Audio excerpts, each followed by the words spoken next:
I'm really happy to introduce today's speakers, Antti Laitinen, Elizabeth Nielsen and Harri Laakso. Antti is an artist and he is currently representing Finland at this year's 55th Venice Biennale. Today's talk happens in conjunction with his solo exhibition at Netty Horn Gallery, which opens today, right, or last night, and runs until July 20th, so hopefully you all get a chance to see it. Elizabeth is the director of the Zabludovic collection, and Harri is Professor of Visual Culture and Arts at Aalto University. He is also co-curator of the Finnish and Nordic pavilions of this year's Venice Biennale. So please join me in welcoming them. Thank you very much. Just to say a little bit about how we're going to kind of run the next hour, because I know it's a lunch hour, so we're going to try and keep it nice and brief. There's three of us. Myself and Harri have both worked with Antti before in various ways. Harri, obviously, the most intensively in the last 6 months for Venice. But what we kind of assumed is that some of you probably haven't seen much of Antti's work before, so a nice way to start would be that Antti's going to introduce some of his previous projects leading up to the development of the Venice exhibition and the new work that was produced for that. And then we'll have a kind of, hopefully, free-flowing, informal conversation between the three of us about some of the kind of themes and reoccurring issues within Antti's work. And it should leave time at the end for questions, but I think all of us are very happy for people to interject if we're drying up and you need to get involved, please do.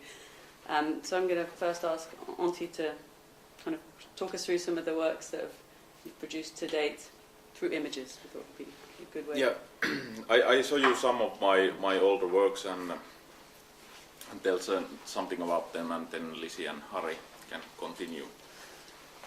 This first one is the sweat work. It's quite old work of mine. I'm a photographer, but at some point I started to make more like performative works, and that was my first work, which was like performance, but it's kind of, I was mixing with the photography and performance. This work is like the performance was that I built this kind of running wheel. You know, the running wheel what the hamsters are using. I made it one like my size of a wheel, and in the performance I was running there in like 30 minutes, as long that I was sweating, and then I took off my clothes and I had a photo paper on the gallery, and I went lie down on the photo paper, and the sweat made the mark on this paper, and then I gave the light on it, and so it's like at that moment my body picture came visible, because it was working a little bit like the photograph, and then I put it on the wall. And this was the exhibition. There's one of these.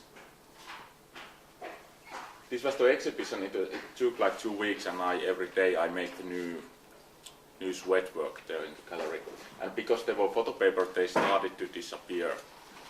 And like the end of the exhibition, so the oldest one was almost disappeared, and the newest one, there's some more contrast. And here you can see a few of them.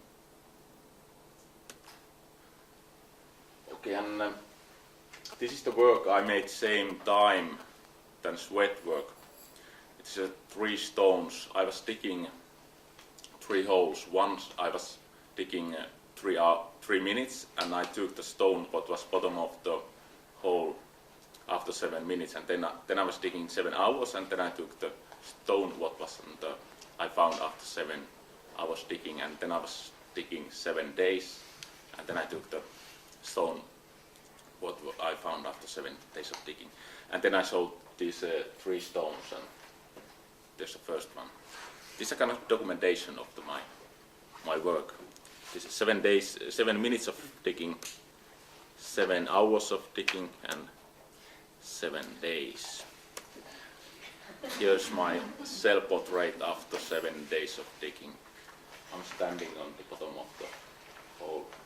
It's like 4 meters deep hole. Dug by hand. Yeah, I was only using this Shovel. shovel, yeah. And I like it actually. I like it this hole. I didn't want to put the sand back, so I leave it there. I think it's still there. It's quite old. I haven't checked it a few years now. I don't know. Maybe there's somebody dropped there. And there's a work. It's my island. This is 2007. I made island for myself. I was putting sand into sacks, and then I tracked these sacks in the sea, same spot as long the island was rising there. And after that I put a tree there, because I thought it's like the island needs the tree, because otherwise it doesn't look so much island. So. And this is made in north of Finland, where I'm coming from, and so the whole work took like the whole summer. In Finland, summer takes like 3 months. And I was building it maybe like 1.5 months, and after that, every time the storm came, it destroyed the island. I was building again, and then it destroyed again, and I was continuing that as long the water temperature was so cold that I couldn't be there anymore. So there's some, and then I took the photos and videos of the project.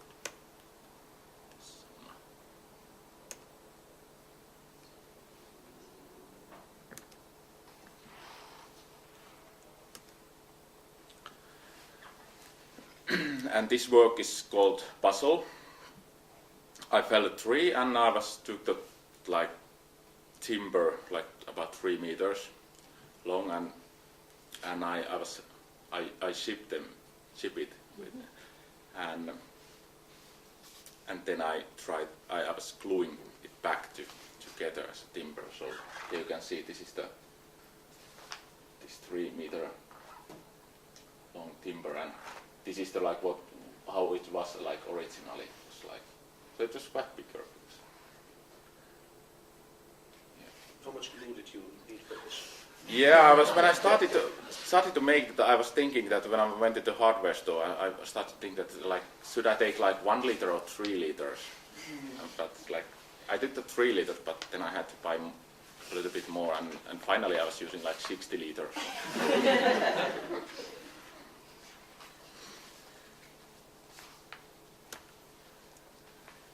And this is the work I'm showing in Venice at the moment, and you can also see the one picture of that work in Netihon gallery at the moment. This is the forest near where I'm living, and I was cutting the piece of that forest. This is the same forest now, and I was cutting this is 10 meters by 10 meters. And I felled all the trees, and I took all the ground, and then I bring this all the material to the big industrial hall, and I separated that all the materials like 5 months there, and I built it back that tree as like color compost that I separated, and I putting all the materials in differently. So the same forest is here, and it's the same size. It's 10 meters by 10 meters. And here you can see it's like there's these wood things, and there's the needles and the moss and hay, and no, it's gone.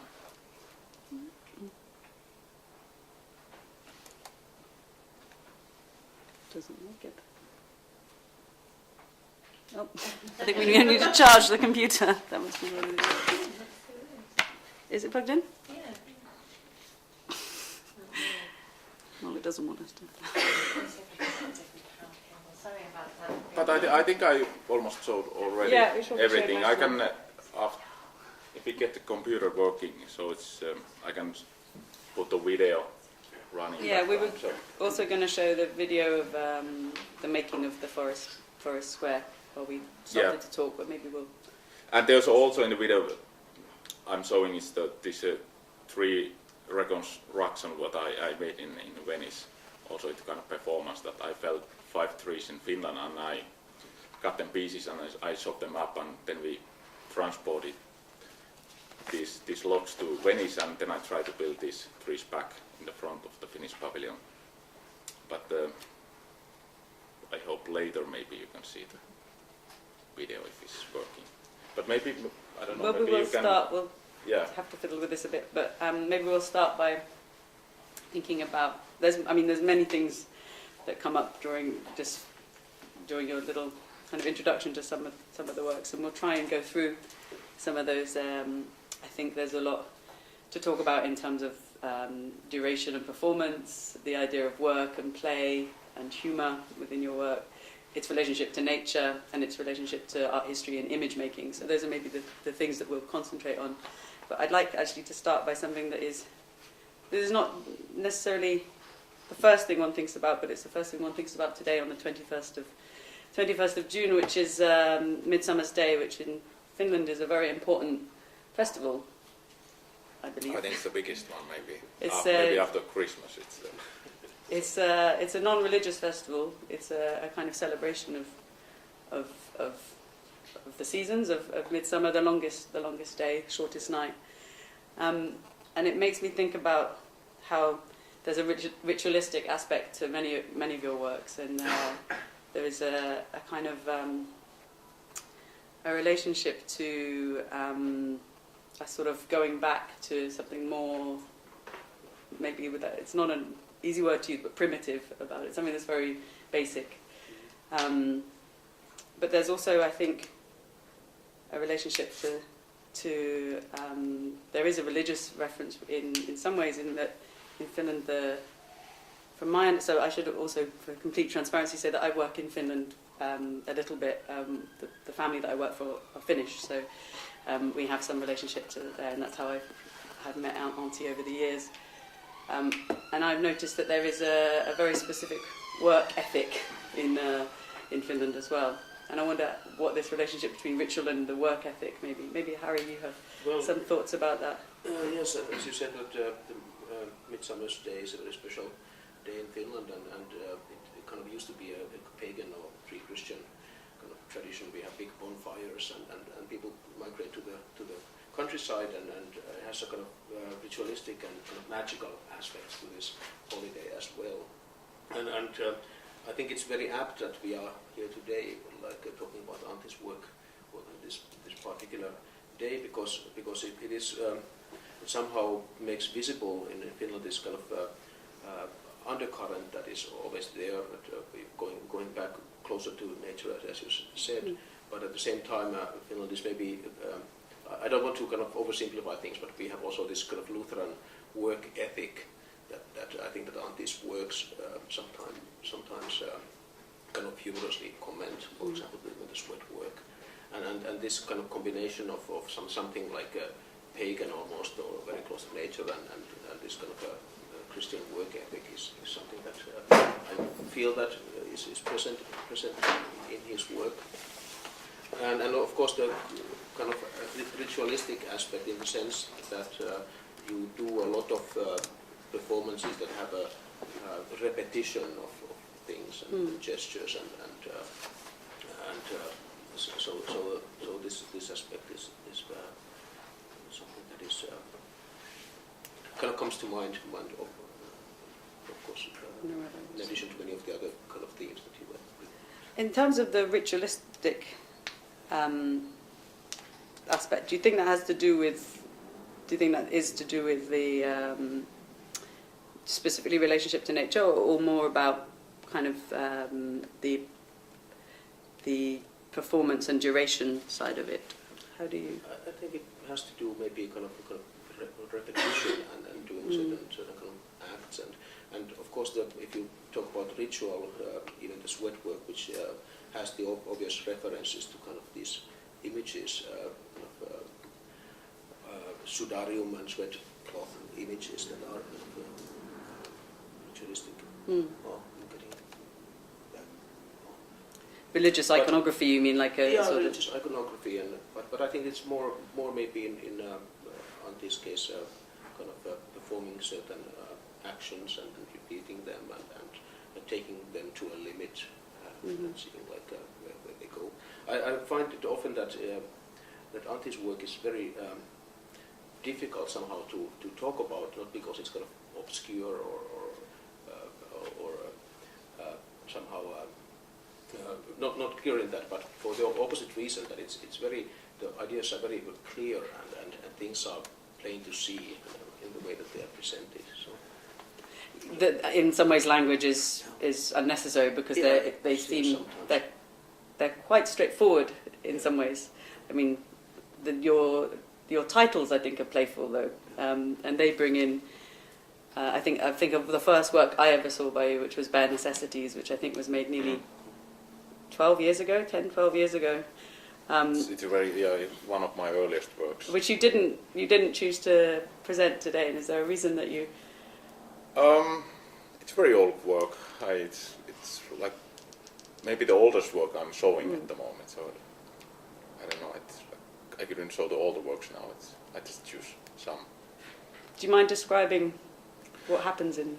Yeah, it's a work. I went to the forest for days without any clothes and food and water, and I documented that how I survived there. So it's a series of photographs and It's films. photographs and videos. And within that series of videos and the photographs as well, there's also several kind of points where you, in order to survive, construct shelter or rather protective. And try to fish. Yeah, I try to very fish. composed and very. Is not tongue-in-cheek in any way. I think it's very straightforward, and you saw with the photographs of works like It's My Island, they're incredibly kind of moving images in a way, whereas when you describe them, these works become quite amusing and a little bit slapstick, and there is this kind of juxtaposition in some way between something that is an incredibly serious endeavour, like a very dedicated. All of your work, I think, involves an enormous amount of physical and mental dedication but handles it very lightly in a way. And I think that's one thing maybe you were kind of saying there, and brings into this juxtaposition between what's work and play, and whether you're making jobs for yourself that are incredibly they're slightly futile. They go round and round and never they're never quite satisfying in a way. You build an island, that island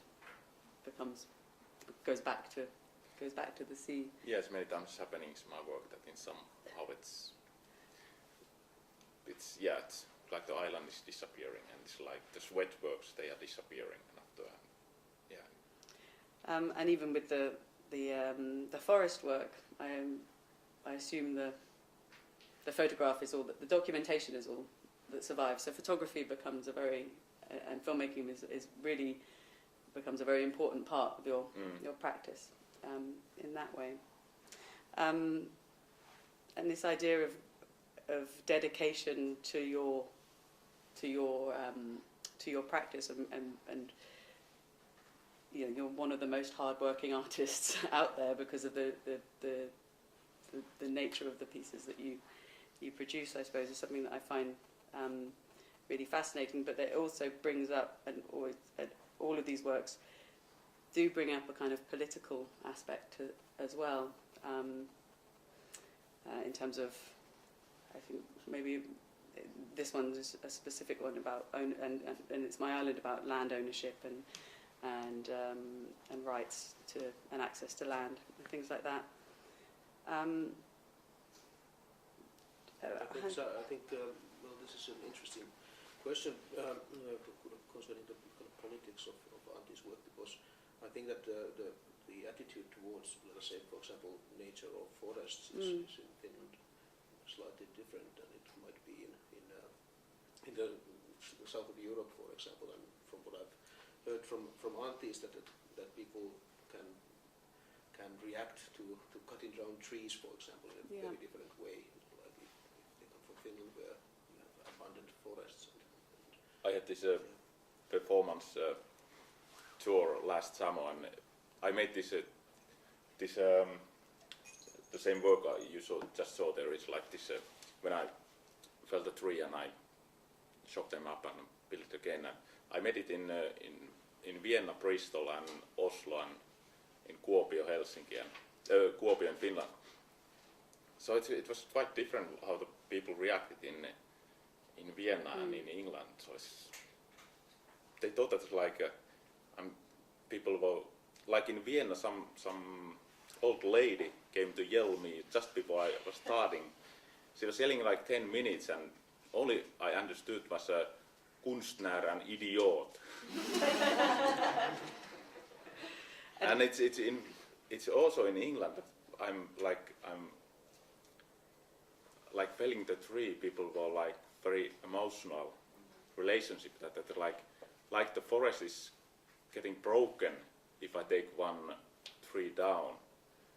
And then the people don't care that if I'm showing the photos with this mounted in aluminum, which is much worse than nature. And when I made this in Finland and Norway, so they said that there's a forest, just go there and just pick some big tree, and so you can fell that one. And it's more than just about the number of trees that are available. It's about this like actual emotional kind of relationship to the forest, and it sounds like what we view as, it sounds like there's a romantic view of it, of something that we need to conserve, and maybe from your side something that's a resource and material to pull from. Maybe to continue a little bit on this aspect of kind of politics and nature in artist work.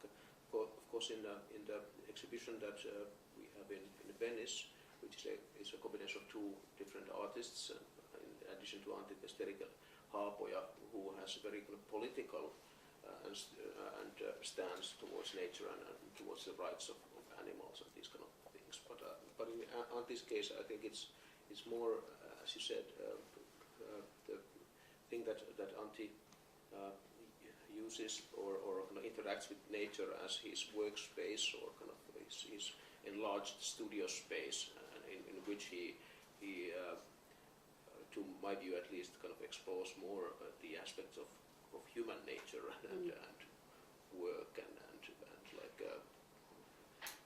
artistic work and its futility or non-futility, or so sometimes like I think that you are characterized as a ecological or nature artist, but it's maybe not the first thing that comes to my mind. Yeah, many people. Yeah, many times the people are like categorize me like nature artist, but I never thought that I'm nature artist. I think it's like there was a long time that I didn't have a studio at all. So every time I got some idea and I just went to the forest. I'm coming from the countryside, and so it was very easy. It was a kind of big studio. I just went there, and it was kind of material there was, and I didn't know that this work is telling about nature. I feel it more like material, and the idea can be something else than the nature itself. And yet the things that the kind of the objects that live in the world after the works are completed, the photographs and the videos, are landscape kind of studies of landscapes in a way. There is the kind of your action that's in the middle of the frame, but around it is always framed by a landscape. Do you feel a relationship to kind of the landscape tradition? Because the art history in Finland is very much based on paint. There's lots of paintings of people in landscapes, and there's a kind of art historical tradition of representing the landscape. Do you feel connected to that? Actually, I don't know about the art history. Almost nothing.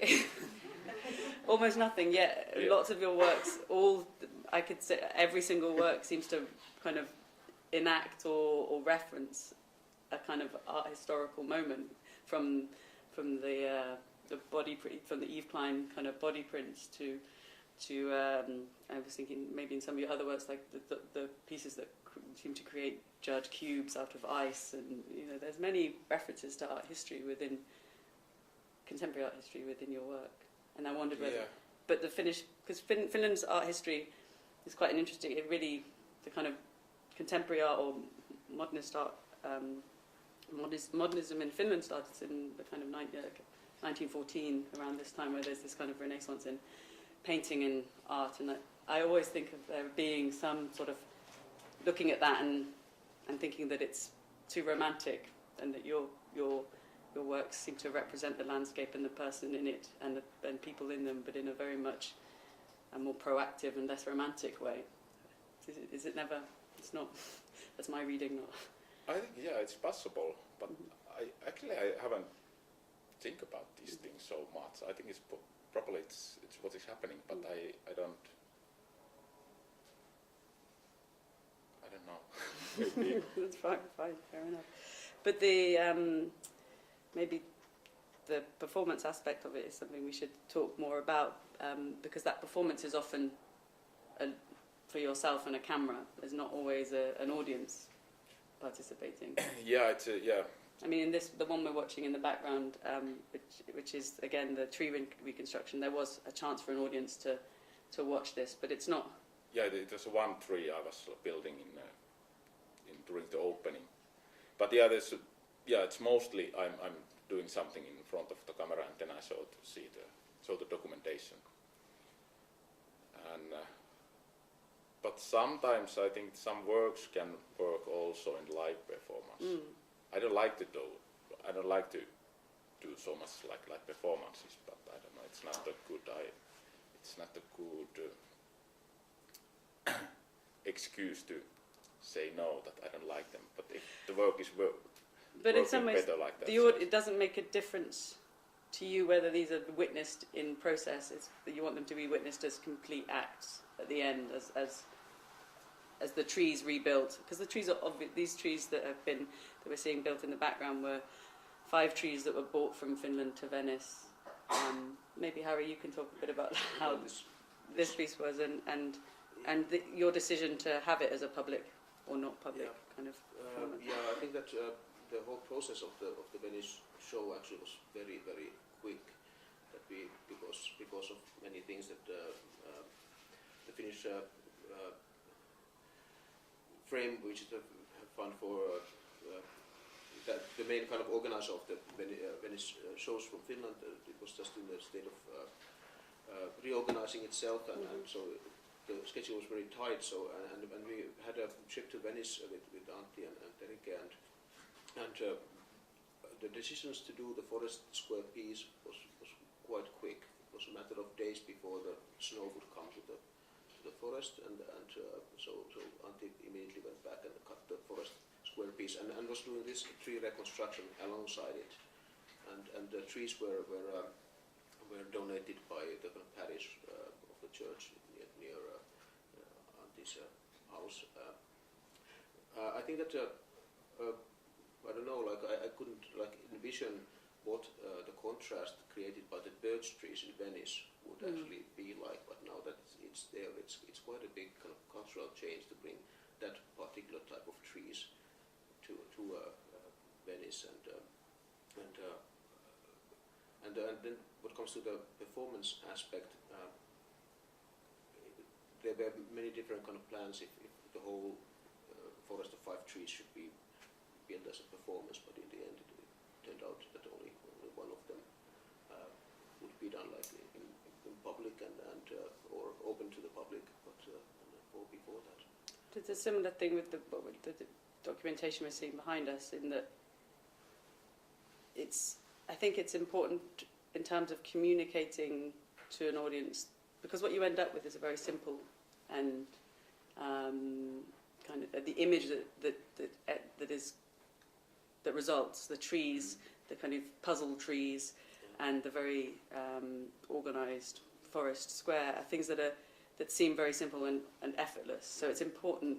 So the documentation of the process becomes an important part of the work, yet a very unclear status as whether it's an artwork or not. This piece, I think, Antti, you're still not sure about whether this documentation is an artwork or if it just comes with and is part of the other work. Maybe you've made a decision since we last spoke, but that these things happen. They don't necessarily need to happen in public, but they someway need to be understood to see the final piece in full. Although maybe I'm contradicting myself with the trees. Actually, I think it's slightly different, because you do you do get a feeling for how they had to have been constructed when you see them.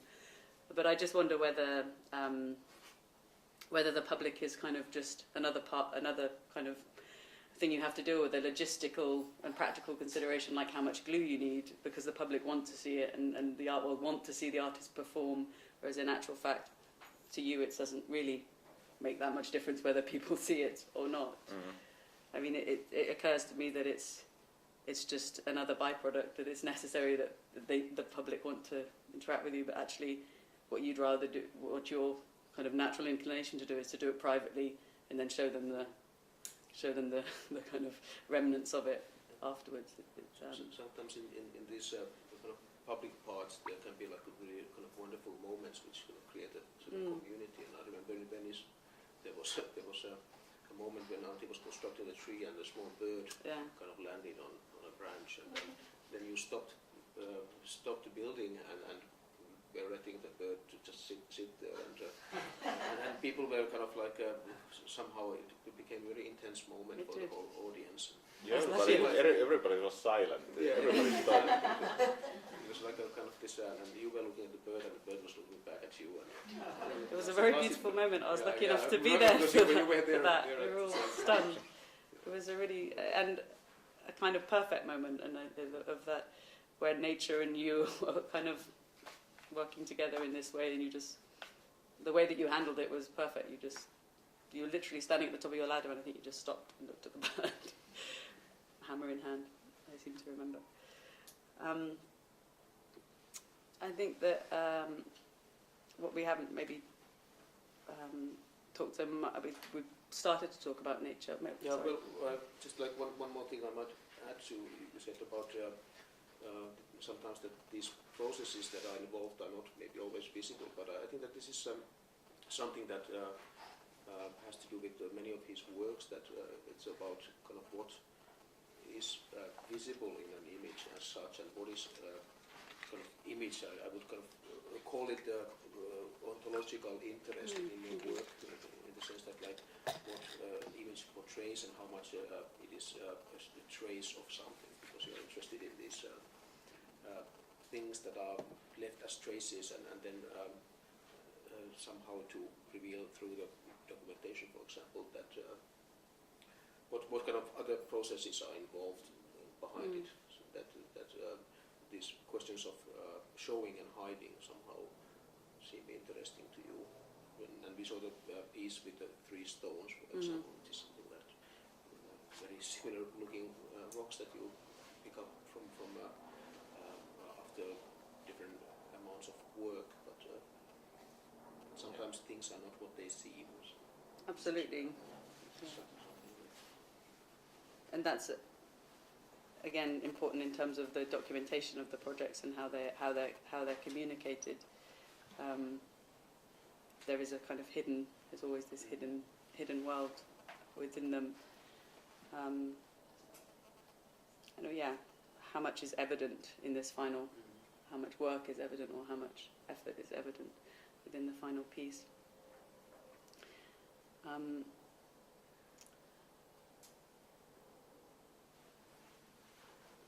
And I'm surprised to hear you talk that art history is not something that you're considering, because then it seems that you must have an amazing filter for art history.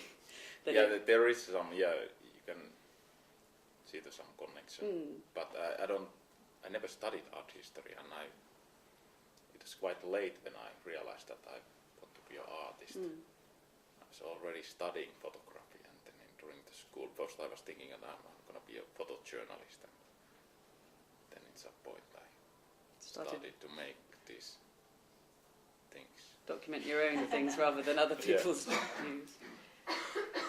And that was a very conscious decision to start to do things that you would document. It was or you just started doing it, and how did you start to? I've always wondered actually how you started to make these things. Why?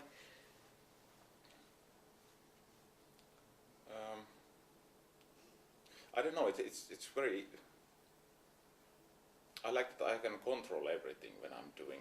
I am in the front of the camera, and I think make these things, and I'm filming it, and there's no one else in there. Pure, So, complete yeah. independence. Yeah. Yeah. And Very I don't have powerful. to show it to anyone. Like after I have seen it, and if it's okay, Mhm. I like it, then I can show it. But sometimes I don't have to show it. So it's like I like this that I can control everything. It's good. It's not like you have to follow other people and document. So the live performance isn't like that Mm. because I can't cancel it anymore during time. You can't get out of it. Yeah. That's true. But at the same time, when you say that you will control everything, I think that you have a ability to kind of adjust to the nice, happy surprises and the bird or whatever, and you have a very quick way of responding and changing the direction if that is interesting. So it's 'Cause not like working you're in- a control freak or anything like this. No, because working outside means that you have to respond very quickly to the changing kind of situation. Do you always now work outside? Is the studio not part of your, unless the? Yeah, sometimes I'm working in studio. Like these nail sculptures, what I have showing in one is in Netihon, and there's a 5 in Venice, and yeah, sometimes I'm doing this inside. But it doesn't necessitate having its own specific verified studio No. space. That could happen. No, and this other work, this Forest Square, we had to rent it, this big space, this industrial hall, like for 5 months that we can do it inside because Yeah. it was winter time and I couldn't Couldn't do it do in outside. Yeah. No. That was a little bit warmer. It was quite cold anyway, but it was it was like it was 6 degrees, so I was using warm water then. and the water didn't freeze. So Right. that was good. But that's something I suppose that we touched upon a little bit, but is that the nature and the environment is not, it's the material and the backdrop, but maybe, and by implication is it's the medium and the backdrop, but not necessarily what you're trying to explore all the time. The ideas that you're trying to explore are not about nature and the landscape all the time. No, not necessarily. Yeah. Many times the idea is something else, but I'm using it just the material. Of course, sometimes it's like about the landscape and nature, but it's like not all the time. Should we open it out and see if anyone has questions at this point? No idea what time we're on. So. Good. Let's see. Does anyone have anything they want to? I'd like to ask if it's really important to you to do everything yourself, that you don't have anyone assist you, like with the sorting. Is that all you? Actually, this Venice project we didn't have so much money, or like half a year, and it's not very fast to separate forests. So in one point I had somebody who was helping me. Yeah. But do you feel, would you rather have done it all yourself? Yeah. If it's something that I can't do it myself, then it's okay for me to. So that is part Yes. of the work, really. Then the fact that that's your process, because you're not just considering what's the end result. If you're so concerned that it's something that you have to sort of work through yourself. Yeah. I think it's not. I don't like the idea that if I have some idea and then I have an assistant and I tell that they can do it, and then it's like maybe it's. I think it's not the same feeling that you can really make it yourself and do it some physical. I think it's good exercise to make art. Is it also a good mental exercise? Yeah. This. Because this is a very seeing you sorting the earth, and it's a very meditative process it is, that you're going through. Must be quite. It is quite boring, but I knew it that it's. I don't have to do it like the whole life. It's the end. the summer is coming and I'm going to Venice, so it's like it's going to end at some point. There's a positive outcome Yeah. through all the hard work. But the composition of that final image is also quite a kind of, for want of a better word, Zen composition. This grid-like structure, very calm, very organised. was that always the plan, that it would be, right from the beginning you knew what the final composition would be? Yeah, I make my works like, I work them quite a lot in my head before, and it's like, and I might work it's like many months, and then it's like, then I just do it. But you know what it... Yeah, and it's, normally it doesn't change a lot during the process. Sometimes it's changing a lot, but like this work, it's it was quite similar than I was thinking before I started. There's an element of mathematics to it, of knowing the composition is relating to how much material there is. So the composition itself must have shifted, or were you, did you just pile it higher if it... After the separation, I was checking that how much is each material, and then I was counting that how big area is the coming for every. Other questions? Okay. Yeah. What I took from what I've seen of your work is that the desire to control what we can in our environment, and from that making something that's beautiful, whether it has a point or not, but just the point is that we've got control over creating it. And then from what I heard from you today was acceptance that at the end of the day it all goes to dust anyway. That's what I took from it. Maybe that's about me, not about you, but I also heard you say just then that there's other themes, that it's not just about nature, you know, that seeking to control our own actions or the environment around us. So first of all, could you put my mind at rest and tell me if I'm anywhere near close to what you're feeling? And secondly, what other themes are within that you just touched on? I think there's many themes like this wet work and this stones, and I think there's this.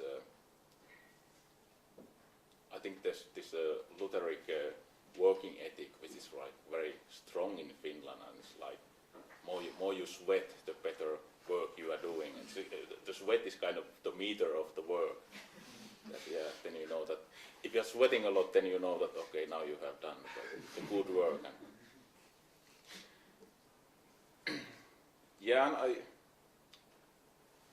And what was the other question? It was about. Do you believe that the more you sweat, the better the work? Or No, it's kind of, and the stones thing is also like they all are stones, but I just name them. It's like, are they more valuable than how much? Which comes back to what you were because saying. the other thing is like many times the people it's like how much. If you're putting a lot of effort to do something, and it's like, is it more valuable than another one? They all are like, they're just the stones I can pick it from the street. They look, every of them look like similar, but and then if I name it, is it more valuable or not? You did it when I saw Danielle from Native Hornsby sending me the stuff through, and every time I see it, bang, it's the energy there, you know, of building that raft, of taking that forest and boom, sticking it in Italy, just brilliant, you know, it just totally, it resonated, you know what I mean, you know, when something excites you, just I can understand that. A lot of what Danielle sends me, I'm like, what's all this about, but with this, you know, totally felt like I could, it was so passionate, you know. And it was nice to hear you say, accept that it all just goes to dust at the end, because that's the nature of everything, isn't it? Yeah, that's life. Yeah. You had a question as well? No, my question was more relating to what that lady said to you about cutting the trees. But it also has some connotations to do with what we're just talking about, and is whether you're also conscious that when, for example, when you're clearing the forest, old trees actually produce more carbon monoxide, and young trees, when they're growing, they actually produce more oxygen. So in a way, doing a clearance of old trees and creating a space where young trees can actually thrive is a bit of like forestry, which helps the forest regenerate itself and maybe create new life, or allow other species that wouldn't come out, like that might be full of flowers now after being cleared from all the trees that produce shade, that kind of thing. But also this piece with the trees that you're reconstructing. When you're cutting the trees, you're creating holes, you're creating crevices where insects and other animals can live. So in a way, you're just creating new environments. So I don't think it's not a question of destroying nature to create something just for the aesthetics of it. You're also creating, apart from maybe the one with the sand and the island, I think you're creating new environments for nature to retake the piece and create a new sort of piece of life. So I don't know if this is a question or just a commentary. I think it relates very much to cultural relationships to nature, and forgive me for making broad generalizations, but in Finland there is a kind of symbiotic relationship with nature. It's you live with it, you work with it. You know, it's a necessary relationship. Whereas here it's, or specifically in the city where we are sitting at the moment, that and maybe in Bristol where was it in Bristol or Vienna where they had the trouble with you, kind of in Vienna. It was the Vienna was this lady, but in Bristol also people were like, and it was very difficult to get any tree. Yeah. And then they found me one tree. It was a very small tree. I don't even call it a tree, but it's like. Sapling. And then they said that now we found your tree, and that's the tree, and you can't get any other tree, and it's like you have to take this one. It's so tiny. It's like. Yeah. So Boy, if it was a young tree, that would be more of a crime. Yeah, and it was exactly. actually it was sick tree anyway. It's that they had it was some disease though, so they had to cut it anyway. Well, that's okay then. Yeah. there is this sort of disconnect from understanding that nature there is a renewal cycle within it, and actually it's not entirely unhealthy to cut down and start and kind of renew, but it is unhealthy to cut down or to conserve and not upkeep or understand the processes that are necessary with the forest. And most of our forest is either public and very tightly managed, or private and inaccessible to us. Whereas I think in Finland, or is it true that forest land is you can walk through it and Yeah, of course. you might not be able to cut it down. You have to probably. You can cut it down, but you can go there and you can pick the berries and you can pick the mushrooms. And whereas we are very regularly faced with private land and private forests that Yeah. you can't access, that somebody else manages and somebody else. So it is a kind of there is a power relationship with that. Yeah, in Finland we have the everyone's rights. yeah, that you can go there and you can. I think if you make the fire, then you need to ask the owner of the land, but it's like otherwise you can be there and you can pick all the berries and mushrooms. I went this area which I got this square. I went there like 2 weeks ago, and it was start already to grow the grass, and I was thinking that because it's so very near where I'm living, that it would be nice. I took some pictures and maybe if I'm visiting there every month or something, that's what is happening, because it's quite fast that it starts to grow. But the forests are, because they're big pines, they're quite dark, no? Those forests. It is. And there is not much grass or small vegetation growing underneath the trees. Is that right, or am I just? I think it was very good. It was very black. This. Yeah, it'd be quite acidic soil. Yeah, and it was bruises. Spruce. Yeah. Is there other I questions? think there was a question over there. To take you back to your island for a minute, you said every island must have a tree. But there are connotations, well, there are ideas about territory there, and some might say the first thing the island needs is a flag. Yeah, I was. And it struck me Because- that the finished work of this would make a fine flag, knitted up. But do you have anything to say about that? Because the island, without the tree, it was looked like a pile of rocks. And then I thought that if I put the tree, then it looks like more like island. And I took. The idea was that when I put the tree there, it is kind of that I'm putting the flag there. Like, it's kind of. I had a feeling. I went with this tree and putting. It's kind of. Now it's kind of flag, the tree. Yeah. But so it belongs to nature. You're building land for nature, not land for politics or? It's for me. It's for you. It's my It's island. your flag, isn't it? Because I built it myself, so I can declare that this Fair is enough. mine. That's the name is coming. It's my island. Yeah. That's a very good point. If I can ask another question, you also also do that piece where you actually row an island through the Thames, or was that Yeah. that was you as well? Yeah. Actually it's in the Horn Gallery at the moment. You can see it there. Yeah. There've been And several. police stopped me. They didn't like my performance. So Really? it's at the front of MI5. Because my plan, I was rowing through the center of it, but like in front of MI5, the police boat came and what are you doing and where are you going and do you know what building is around? And no, there's MI5 and Parliament. Yeah, that's the way where I'm going. No, you're not. Does that feature in the film, or did you edit them out? You can see the police in the film. There's something up. Yeah. So what was their argument? I mean, obviously you were not a terrorist with a floating island. You're not going to. Yeah, I think if I want to explode this Parliament or MI5, I don't use the rowing Palm Island. So do they have a valid argument for this? Or? I don't think they need one. No. Well, think because normally no. the river police are very nice. Anyone connected to the river in London is very nice. The river is it's got a different pace. So the whole city is, and then suddenly you go down into the river, everything is slow and calm. So people that are connected to the river normally they're quite nice, even the police or the firemen. So I was just wondering whether they had a valid, sort of legal point to stop you with the island.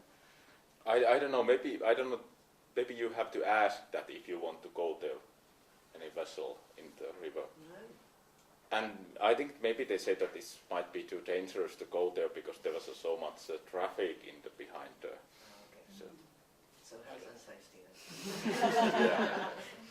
That makes sense. Which you can see is not something that would be easy That's to apply funny to that work. in England you have to, if you want to do something, you always have to make this Yeah. health and safety form. Yeah, it's That's how many people can die if you do that.